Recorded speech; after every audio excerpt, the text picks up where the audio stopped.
بسم اللہ الرحمن الرحیم۔ السلام علیکم ورحمۃ اللہ وبرکاتہ۔ قرآن پاک میں مذکور جب ہم انبیاء علیہم السلام کی دعاؤں پر غور کرتے ہیں کہ کب انہوں نے دعا کی اور کب وہ قبول ہوئی اور انہوں نے کن الفاظ میں دعا کی وہ قبول ہوئی، اللہ تعالیٰ نے منوعاً وہ الفاظ جو ہیں وہ دہرائے۔ کس لیے دہرائے؟ انسانوں کو یہ دکھانے کے لیے کہ دیکھیں میرے انبیاء جو ہیں وہ مجھے اتنی عاجزی کے ساتھ پکارے، اور جب انہوں نے اتنی عاجزی کے ساتھ مجھے پکارا تو پھر میں نے سنا۔ اب سورہ مریم میں جو ہے حضرت زکریا علیہ السلام کی دعا اللہ تعالیٰ نے لکھی ہے، اور اس طریقے سے لکھی ہے کہ انسان کا ایمان تازہ ہو جاتا ہے۔ دعا ہے کیا؟ دراصل دعا انسان کے اندر کی تڑپ ہے، اس کے اندر کی جو ہے وہ عاجزی ہے، اس کے اندر کی قسم پرسی ہے، اس کے اندر کی دلیل ہے جو اس کے اندر سے اٹھتی ہے۔ اپنے خالق کو اس طرح پکارنا، اس طرح اپنے مالک کے آگے گریہ وزاری کرنا، اس طرح رونا، اس طرح تڑپنا، اپنی عاجزی کا حوالہ دینا، اپنی قسم پرسی کا حوالہ دینا کہ اللہ تعالیٰ کو رحم آ جائے، خالق تڑپ جائے۔ جب بچہ ماں کے آگے روتا ہے، ضد کرتا ہے تو ماں سنتی ہے نا اس کی، اسی طرح جب بندہ خالق کے آگے روتا ہے، تڑپتا ہے تو خالق بھی سنتا ہے۔ سورت سنیں، بسم اللہ الرحمن الرحیم۔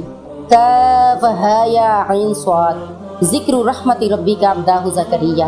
اے پیغمبر اپنے رب کی رحمت کا تذکرہ کیجئے جو اس نے اپنے بندے زکریا پر کی۔ اذ نادى ربہ نداء خفیہ، الفاظ کے اوپر غور کرنا ہے کہ اللہ تعالیٰ نے کس طرح دعا سنی، کس طریقے سے اپنے مالک کو پکارنا ہے، اپنے آقا کو کس طریقے سے پکارنا ہے کہ اس کو رحم آ جائے۔ اس نے اپنے رب کو پکارنا کیسا؟ ندان خفیہ، چپکے چپکے، چھپ کے، عاجزی کے ساتھ، دل کے اندر۔ سبحان اللہ، کیسی تڑپ ہوگی ان کے چپکے چپکے پکارنے میں کہ پکارا انہوں نے اپنے دل کے اندر، اور اللہ تعالیٰ نے وہ الفاظ قرآن کے زینت بنا کر چار عالم میں، سارے عالم میں ان الفاظ کو پھیلا دیا، پہنچا دیا کہ دیکھیں میرے بندے زکریا نے مجھ سے اس طریقے پہ مانگا، اس طریقے سے مانگا۔ کیسے؟ چپکے چپکے مانگا، درمیان میں کوئی کسی کو ڈالا نہیں، کسی سے یہ نہیں کہا کہ میری عرض رب کے آگے رکھو، کسی سے یہ نہیں کہا کہ جاؤ رب کے پاس میری یہ بات رکھ کے آؤ، اس کو پہنچا کے آؤ، میں تمہارا واسطہ ڈالتا ہوں، میں تمہارا وسیلہ ڈالتا ہوں، میں تمہیں کہتا ہوں تم آگے رب کو میری یہ بات بتاؤ۔ نہیں، اذ نادى ربہ نداء خفیہ، انہوں نے رب کو پکارا اور چپکے چپکے پکارا۔ کیا کہا؟ قال ربی انی وہن العظم منی واشتعل الرأس شیبا ولم اکن بدعائک ربی شقیا۔ کہنے لگے اے رب میری ہڈیاں کمزور ہو گئی ہیں، میرا سر نے سفیدی کا شعلہ مارا ہے، میرا سر سارا سفید ہو گیا۔ کمر پہ ہاتھ رکھتے ہیں اور اپنی ہڈیاں دکھاتے ہیں، اپنی عاجزی دکھاتے ہیں، اور سر سفید ہو گیا، اور پھر بھی وَلَمْ أَقُمْ بِدُعَائِكَ رَبِّ شَقِيًّا، اللہ میں تجھے پکار کر کبھی محروم نہیں رہا۔ اب دیکھیں اس میں دو تین باتیں ہیں کہ ایک تو لوگوں کے سامنے مانگ نہیں سکتے، لوگ 100 طرح کی باتیں کر سکتے ہیں کہ یہ دیکھیں بوڑھا ہو گیا اور اولاد مانگ رہا ہے۔ آج کل جو ہے وہ اس عمر میں اگر انسان اولاد مانگے تو ویسے ہی لوگ اس کو کہتے ہیں شیم آن یو، اس کو شرمندہ کرتے ہیں۔ تو وہ پیغمبر تھے، انہوں نے اللہ سے مانگا، اللہ نے ان کے الفاظ قرآن کی زینت بنا دیے۔ اللہ نے فرمایا انہوں نے مجھ سے عاجزی کے ساتھ مانگا، اللہ میری ہڈیاں کمزور ہو چکی ہیں اور میرا سر بوڑھا ہو چکا ہے، میرے سر کے سارے بال سفید ہو چکے ہیں، لیکن پھر بھی مجھے تیری رحمت پر اتنا یقین ہے کہ میں تجھے پکار کر کبھی محروم نہیں رہا، کبھی بدبخت نہیں رہا۔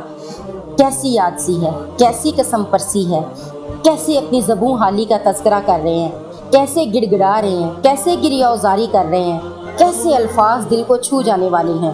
کبھی ہم نے اتنی عاجزی کی، کبھی ہم نے رب کے آگے روئے، کبھی اس طرح چپکے چپکے اندھیرے کمرے میں جائے نماز بچھا کے رب کے آگے ہاتھ اٹھا کے اللہ سے ڈائریکٹ یہ رابطہ کر کے یہ کہا اللہ تیرے در کے علاوہ تو ہمارے پاس در ہی کوئی نہیں، تیرے گھر کے علاوہ تو ہمارے پاس گھر ہی کوئی نہیں، اللہ اگر تو نے اپنے در سے ہمیں خالی موڑ دیا تو ہم کہاں جائیں گے۔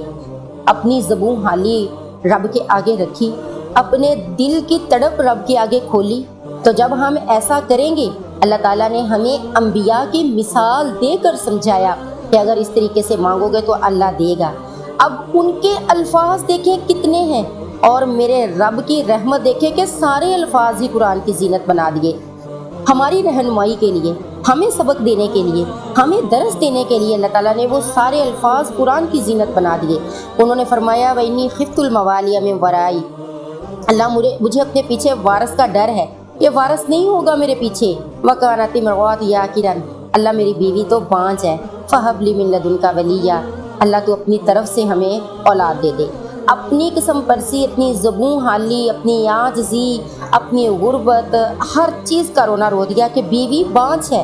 آج کل کے دور میں اگر ڈاکٹر کہہ دینا کہ تم ماں نہیں بن سکتی تو ہم جو ہے وہ چھوڑ دیتے ہیں، امید چھوڑ دیتے ہیں، اللہ سے مانگنا چھوڑ دیتے ہیں۔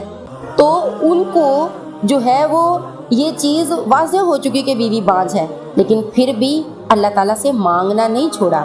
اللہ تعالیٰ سے کہہ رہے ہیں کہ اللہ میری بیوی بانجھ ہے لیکن پھر بھی میں تجھ سے مانگتا ہوں۔ تو دعا مومن کا بہترین ہتھیار ہے۔ اللہ نے فرمایا تم اپنی کوشش، اپنی کاوش کرتے رہو، پھر کچھ کمی بھی ہوئی تو مجھ سے دعا مانگو۔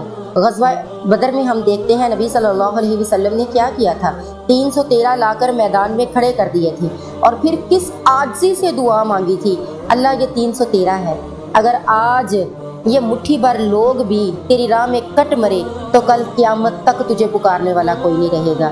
میں نے اللہ یہ لا کر، ان کے پیروں میں جوتا نہیں ہے، ان کے جسم کے اوپر جو ہے وہ لباس پورا نہیں ہے، ان کے پیٹ کے اندر روٹی پوری نہیں ہے، لیکن اللہ پھر بھی میں نے تیری راہ میں لا کر کھڑے کر دیے ہیں۔ تو کیا ہوا تھا، 5000 فرشتوں کی مدد آئی تھی نا۔ تو یہ میرا اللہ ہے جو ہماری کمیوں کو، کوتاہیوں کو، کجیوں کو ڈھانپتا ہے، ہماری دعاؤں کو میں تاثیر دیتا ہے جب ہم عاجزی کے ساتھ اللہ سے مانگتے ہیں۔ ایک ایک نبی کی دعا کا مطالعہ کر کے دیکھ لیں، ان کی کمیوں کو، ان کی قلت کو، ان کے اندر جو لشکر کے اندر جو بے ترتیبیاں ہیں، وہ ہر ایک کو میرے رب نے کور کیا دعا کے سر پہ، دعا کے زور پہ۔ ہر نبی کی دعا کو ہم پورا قرآن کا مطالعہ کر کے دیکھ لیں، ہر نبی کی دعا کو میرے رب نے رنگ لگا دیے۔ اب یہ دیکھیں عاجزی کے ساتھ چپکے چپکے مانگ رہے ہیں، تو اللہ تعالیٰ نے کیا فرمایا، کیا کہتے ہیں، یارثونی و یارث من آل یعقوب، اللہ میرا بھی وارث بنا، آل یعقوب کا بھی وارث بنا اور اس سے راضی ہو جا۔ اب اللہ کی رحمت دیکھیں، فوراً پکارا میرے رب نے، یا زکریا، اے زکریا ہم تجھے خوشخبری دیتے ہیں ایک لڑکے کی، اسمہ یحییٰ، اور اس کا نام بھی ہم خود رکھتے ہیں۔ نام رکھتا ہے چچا، تایا، ماموں، خالہ، پھوپھی، لیکن میرے رب کی رحمت پر قربان جائیں کہ انہوں نے زکریا علیہ السلام کی دعا کو قبولیت بخشتے ہوئے ان کے بچے کا نام بھی خود ہی رکھا، اس کا نام ہم یحییٰ رکھیں گے، اور نام بھی ایسا لم نجعل لہ من قبل سمیہ، اس سے پہلے ہم نے ان کا کوئی ہم نام بنایا ہی نہیں۔ اتنا میرا رب نوازنے والا ہے، دینے والا ہے، صرف جو فرق ہے وہ ہمارے مانگنے کے طریق پہ ہے، ہم طریقہ غلط استعمال کرتے ہیں۔ رب سے مانگنا ہے عاجزی کے ساتھ، چپکے چپکے، چھپ کے، ڈائریکٹ،